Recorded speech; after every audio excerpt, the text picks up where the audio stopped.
네, 안녕하세요. 도커 엔진 자바 테스트 컨테이너라는 주제로 트러블 슈팅 스터디 발표하게 된 우아한테크 코스 백엔드 7기 웨이입니다. 그래서 이번에는 제가 프로젝트 하면서 실제로 겪었던 이슈랑 그 내용을 트러블 슈팅하는 과정을 가져와 봤어요. 우선 이제 지금까지 잘 돌아가던 CI가 어느 날부터 계속 실패를 하게 됩니다. 근데 이 실패 원인이 테스트가 터지는 거였어요. 근데 제 로컬 환경에서는 테스트가 잘 성공을 했었거든요. 그런데 이 GitHub 액션 환경에서만 실패를 하게 됩니다.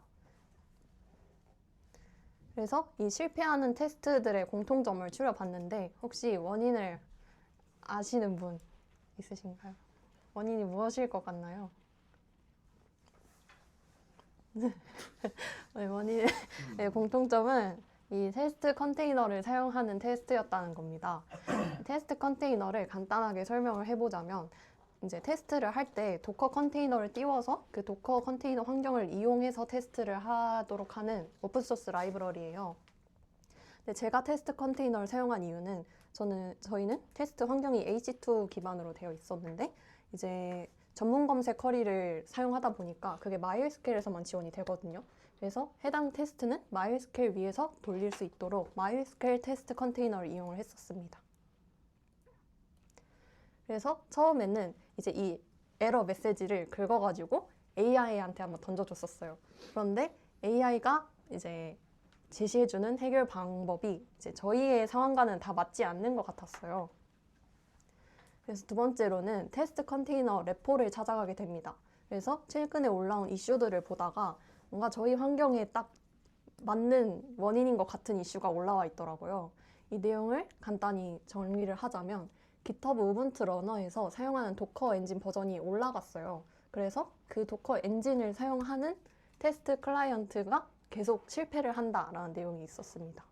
그래서 이제 CI 실패의 실마리를 찾게 됩니다. 그래서 이 러너 이미지 레포에서도 우분투 제가 사용하던 이미지가 저 24.04 버전이었거든요. 이제 저 버전에서 도커 엔진 버전이 올라가는데 이게 2월 9일부터 적용이 될 거다라는 내용이 있었어요. 근데 딱 제가 이 시점부터 CI가 실패를 했었거든요.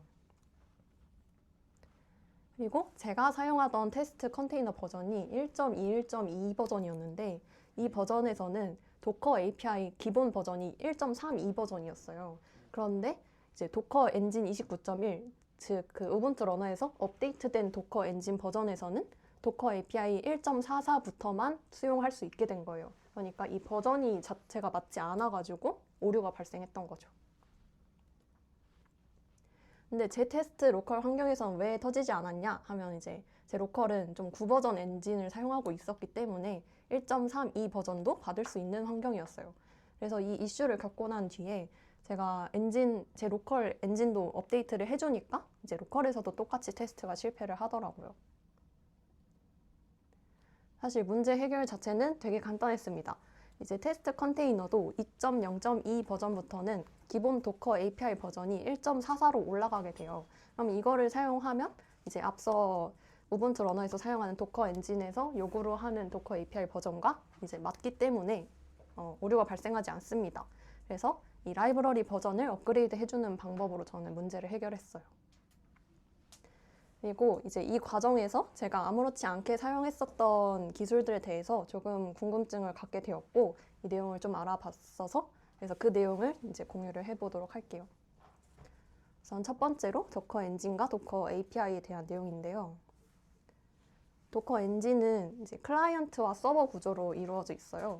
그리고 클라이언트와 서버는 HTTP API를 통해서 통신을 하고요. 각 계층의 역할은 옆에 써둔 것과 같은 역할을 합니다. 그리고 이제 도커 서버에서는 클라이언트로부터 알맞은 요청을 받기 위해서 도커 API들을 제공을 하고요. 그리고 이제 도커 컨테이너들을 관리할 때는 containerd라는 런타임을 사용을 합니다. 그래서 저희가 이제 터미널에다가 도커 ps 이런 식으로 입력을 하면 그 요청을 도커 클라이언트가 받아요. 그리고 그 클라이언트는 해당 요청을 처리하기 위해 알맞은 도커 API를 호출을 하고 이제 그 결과를 다시 보여주게 됩니다. 만약 클라이언트랑 서버가 같은 호스트 내에 존재하게 된다면 이 둘은 이제 네트워크를 탈 필요가 없기 때문에 유닉스 소켓으로 연결이 되고요. 근데 만약에 이제 이 서버를 호출하는 클라이언트가 외부에 있는 상황, 즉 원격 클라이언트가 존재하는 상황에는 이 원격 클라이언트랑 도커 서버는 TCP 소켓으로 연결이 됩니다. 그리고 도커 API에서 정말 많은 API들을 이렇게 제공을 해주는데 이거를 도커 공식 문서에서 확인을 할 수가 있었어요. 예를 들어서 현재 존재하는 컨테이너 목록을 조회하는 API는 이렇게 나와 있었습니다. 그래서 제가 도커 PS 말고 그냥 이 API를 통해서 제 로컬에 지금 돌아가고 있는 컨테이너들을 이렇게 확인을 할 수가 있었어요. 이제 다음으로는 자바의 테스트 컨테이너에 대해서 알아봤습니다. 테스트 컨테이너는 이제 도커 클라이언트라는 자바 라이브러리를 활용을 해서 도커와 연결을 하고 도커의 기술을 사용을 해요. 그래서 예를 들어서 테스트 컨테이너에서 사용할 컨테이너를 생성할 때 이 도커 클라이언트를 통해서 컨테이너를 생성하는데 이 도커 클라이언트는 containers create라는 API를 호출하는 것을 확인할 수 있었습니다. 그리고 이 테스트 컨테이너를 활용하는 테스트가 어떻게 진행이 되는지 그 흐름을 파악을 해보고 싶었어요. 그런데 이제 코드를 타고 들어가서 확인할 수도 있었는데 이 로그가 되게 상세하게 잘 나왔었거든요. 그리고 이제 흐름을 파악하기 쉬우니까 저는 이제 로그를 보고 분석을 해봤습니다.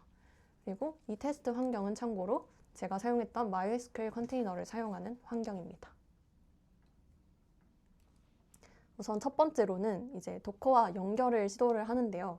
이제 테스트가 돌아가는 JVM 환경과 도커가 떠있는 이 테스트 JVM에서 연결하고자 하는 도커가 떠있는 환경이 같은 로컬로 일치했기 때문에 유닉스 소켓을 이용해서 연결을 하게 됩니다. 그리고 그 다음에는 도커 엔진에 대한 정보를 확인을 하는데 여기서 뭐 엔진 버전, API 버전 이런 거를 확인을 합니다. 그리고 나서 이제 연결을 할 수 있는 상태면 연결을 하고요. 그리고 컨테이너에서 사용할 이미지를 풀 받은 다음에 컨테이너를 생성합니다. 그리고 MySQL이 제대로 연결이 되는지 확인하기 위해서 이 select 1 쿼리를 계속 날리고요. 일종의 약간 헬스 체크 같은 느낌인 것 같아요. 그리고 나서 이제 잘 띄워졌으면 테스트를 실행을 하고 테스트가 끝난 다음에는 사용했던 컨테이너랑 볼륨을 이제 정리를 하면서 마무리를 하게 됩니다. 그러면 이제 이 테스트 컨테이너를 사용하는 테스트가 돌아가는 동안에 컨테이너가 새로 띄워진다는 거잖아요. 그래서 제가 테스트를 실행을 시켜놓고 계속 도커 PS를 해봤어요. 그런데 이제 제가 예상했을 때는 MySQL 컨테이너가 하나 띄워질 거라고 생각을 했었거든요. 근데 요 류크라는 컨테이너가 하나 더 띄워지더라고요. 그리고 로그에는 이 류크 컨테이너는 JVM이 끝나는 걸 추적한다 라는 식으로 로그가 남았었어요. 혹시 이 류크 컨테이너가 무슨 동작을 하는지 혹시 추측해 보실 분 있으신가요? JVM이 끝나는 걸 하는 컨테이너. 끝나면은 다른 거 내리려고.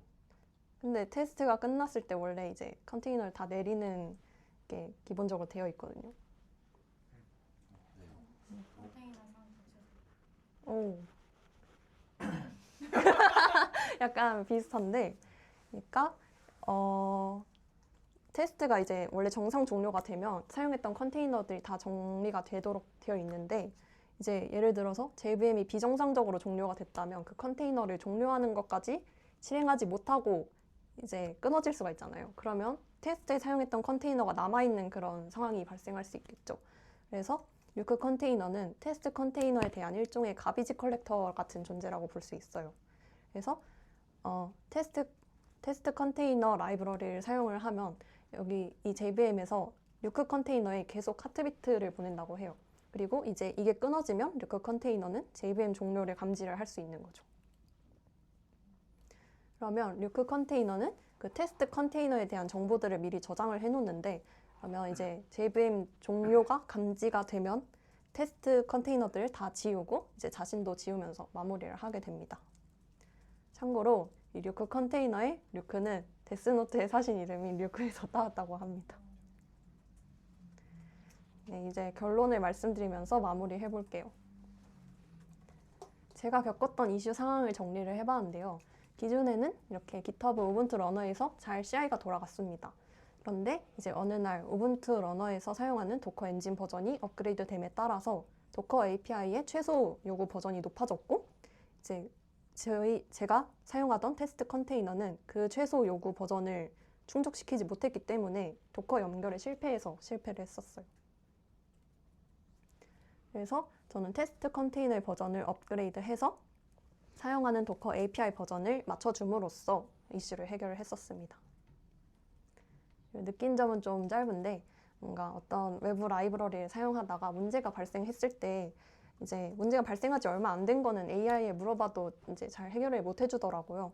그랬을 때는 그냥 뭐 이슈를 찾아간다거나 그렇게 하면은 되게 세계 곳곳에서 같은 이슈를 겪고 있는 다양한 사람들이 올려준 해결책을 보면서 쉽고 빠르게 해결할 수 있었어요. 그래서 이러한 느낀 점을 느꼈고, 네, 여기까지 발표 마치도록 하겠습니다.